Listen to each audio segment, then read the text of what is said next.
Guys like share and subscribe. दोस्तों match Chennai में हो और अश्विन अन्ना जो है हेडलाइन में ना हो, ऐसा नहीं हो सकता है। 195 रनों की पार्टनरशिप हो चुकी है अश्विन और जडेजा के बीच में। 144 पर 6 था भारत जब ये दोनों खिलाड़ी क्रीज पर बल्लेबाजी करने आए, और उसके बाद से अश्विन और जडेजा का जो शो था वो लाजवाब। क्या बल्लेबाजी की दोनों बल्लेबाजों। अश्विन 102 रन बनाकर नाबाद लौटे हैं और वहीं रविंद्र जडेजा 86 रन बनाकर नाबाद लौटे हैं। क्या जबरदस्त बल्लेबाजी, छठा सेंचुरी अश्विन का। एक समय लग रहा था कि भारत जो है वो बहुत मुश्किल से 200-250 रन तक पहुंच पाएगा, लेकिन दोनों बल्लेबाजों ने क्या काउंटर अटैक किया है। बांग्लादेश को समझ ही नहीं आया कि टी के बाद जो सेशन हुआ उसमें उनके साथ क्या हुआ। टी के बाद जो सेशन हुआ उसमें भारत के दोनों बल्लेबाजों ने पूरा चैप्टर ही बदल दिया। इससे पहले बांग्लादेश की टीम पूरी तरीके से डोमिनेट कर रही थी। पहला सेशन में भी उन्होंने बहुत जबरदस्त गेंदबाजी की। रोहित शर्मा, विराट कोहली, शुभमन गिल को पता ही नहीं चला कि किस तरह से हसन महमूद की गेंदबाजी हुई। उसके बाद यशस्वी जायसवाल ने जबरदस्त बल्लेबाजी की, अर्धशतक भी जमाया और पंत के साथ एक अच्छी पार्टनरशिप लगी थी लंच से पहले, लेकिन लंच के तुरंत बाद जो है वो ऋषभ पंत का विकेट गिर जाता है। केएल राहुल पता नहीं मुझे टीम में क्या कर रहे हैं, अभी तक समझ में नहीं आया कि भारतीय टीम जो है वो केएल राहुल को अभी तक क्यूट हो रही है। वनडे हो गया, T20 हो गया, अब टेस्ट मैच में भी वही लचर परफॉर्मेंस। इससे अच्छा कि सरफराज को खिला लेते। प्रूवन ट्रैक रिकॉर्ड है उसका, खासकर इंडियन सॉइल पे, और इंग्लैंड के अगेंस्ट भी सरफराज ने जबरदस्त बल्लेबाजी की थी। इसके बावजूद केएल राहुल को जबरदस्ती टीम में घुसेरने के लिए उन्हें केएल राहुल को टीम में खिलाना पड़ता है, और पता नहीं रीजन क्या है कि केएल राहुल को भारत जो है वो लगातार ढो रहा है। और ये खिलाड़ी मुझे नहीं लगता है कि भारत के लिए कुछ बहुत बड़ा कारनामा कर पाएगा, क्योंकि ऐसे ही ये ड्रॉप होगा और ऐसे ही फिर बाहर हो जाएगा। इससे अच्छा था कि सरफराज को खिला लेते, और सरफराज आप मानिए या ना मानिए, सरफराज एक अच्छे बल्लेबाज है, और सरफराज केएल राहुल की जगह पे आज खेल रहे होते तो शायद अच्छा परफॉर्मेंस करते और ठीक ठाक परफॉर्मेंस करके भारतीय टीम को एक अच्छे पोजीशन पे पहुंचा सकते थे। लेकिन केएल राहुल वही ढीला और लचर परफॉर्मेंस। जायसवाल ने क्या बल्लेबाजी की है दोस्तों, मतलब सीनियर बैट्समैन जहां भारतीय सीनियर बल्लेबाज लगातार आउट हो रहे थे, एक तरफ से जायसवाल अच्छी बल्लेबाजी की, तेज गेंदबाजों को डटकर सामना किया। स्पिनरों को मेहदी हसन मिराज के पहले ओवर में ही 2 चौका लगाकर उन्होंने दिखा दिया कि वो स्पिनर के अगेंस्ट कितना शानदार खेल सकते हैं, और तेज गेंदबाजों को तो उन्होंने आड़े हाथों लिया ही था। ऋषभ पंत की टेस्ट क्रिकेट में वापसी हुई और धमाकेदार वापसी हुई।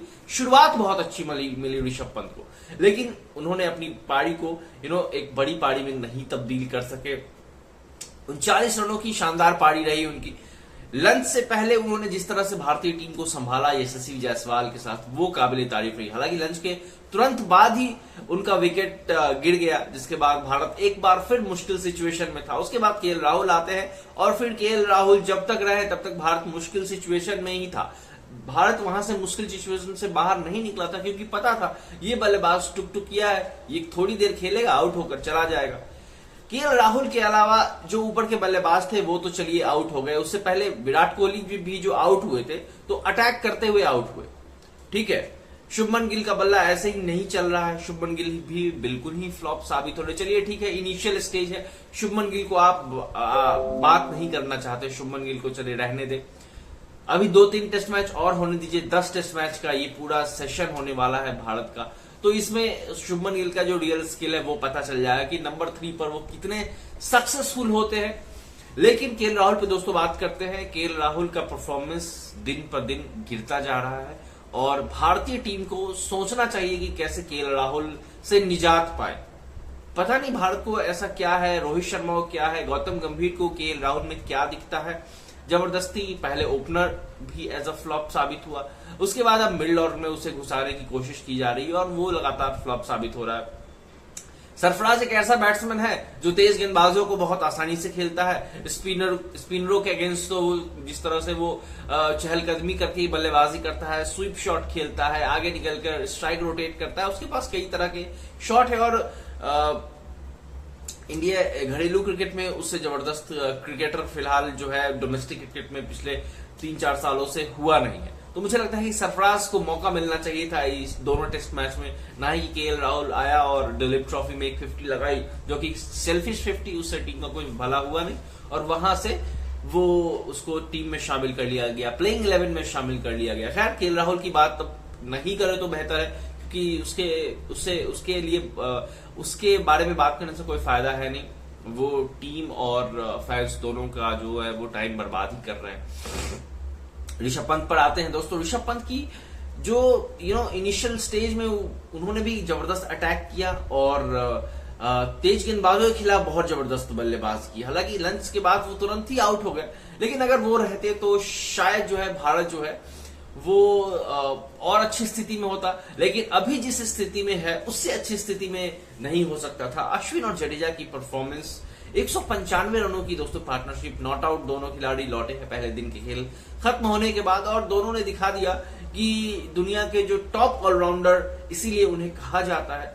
भारत मुश्किल से मुश्किल सिचुएशन में रहा हो और इस खिलाड़ी ने परफॉर्मेंस करके दिखाया है कि कैसे भारत को मुश्किल से मुश्किल सिचुएशन से निकाला जा सकता है। और जडेजा की तो बात ही अलग है, आते ही काउंटर अटैक। आज तो अश्विन भी काउंटर अटैक कर रहे थे और अश्विन का वो पुल शॉट, वो कवर ड्राइव, वो स्क्वायर कट, वो स्पिनरों के अगेंस्ट छक्का लगाना, तो अश्विन अन्ना ने भी जबरदस्त बल्लेबाजी की है। मैच जब शुरू हुआ था तो तेज गेंदबाजों को काफी मदद मिल रही थी पिच से, अब स्पिनरों को भी मदद मिलना शुरू हुआ है। तीसरे सेशन में देखा गया कि गेंद जो है वो टर्न भी हो रही थी, लेकिन अश्विन और जडेजा ने बहुत ही चतुराई से स्पिनरों का सामना किया। अब जो है जब भारतीय टीम गेंदबाजी करने आएगी तो इस गेंद जो है वो पूरी तरीके से पिच जो है वो स्पिनरों के लिए अनुकूल हो जाएगा। बांग्लादेश ने टॉस जीतकर पहले गेंदबाजी करने का फैसला किया और उनकी गेंदबाजी करने का फैसला कुछ हद तक सही भी साबित हुआ, क्योंकि पहले सेशन में उन्होंने अपने तेज गेंदबाजों से कंडीशन को एक्सप्लॉइट किया और बहुत ही अच्छी सफलता हासिल की रोहित शर्मा, शुभमन गिल, विराट कोहली को आउट करके।